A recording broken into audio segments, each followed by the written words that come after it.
මේ දිනවල සමාජ මාධ්‍ය කළඹන තාජුඩීන් ඝාතනයට මිත්තිනියේ මේඝය කච්චා සම්බන්ධ බවට ඔහුගේ බිරියගේ කට උත්තරයෙන් පසුව කච්චාගේ පුතා විසින් සිදු කළ ආන්දෝලනාත්මක ප්‍රකාශයත් සමග කච්චා නොහොත් අරුණ විධාන ගමගේගේ සහෝදරියන් සම්මුඛ සාකච්ඡාවකට එක්වෙමින් පවසන්නේ ඊට හාත්පසින්ම වෙනස් කතාවකි.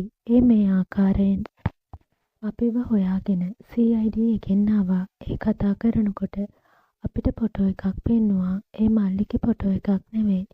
අනීෂා කියන්නේ බොරුවක්. තනිකර රඟපෑමක්.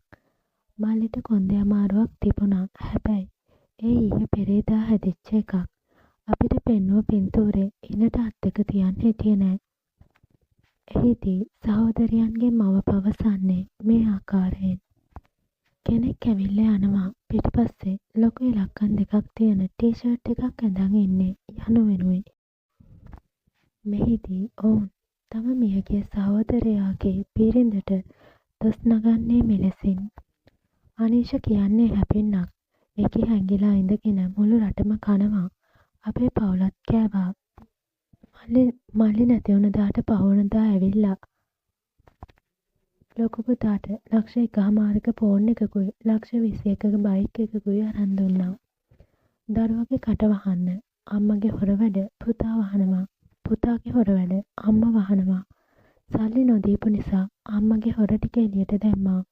යනුවෙන් ඔවුන් මෙහිදී පැවසුවා.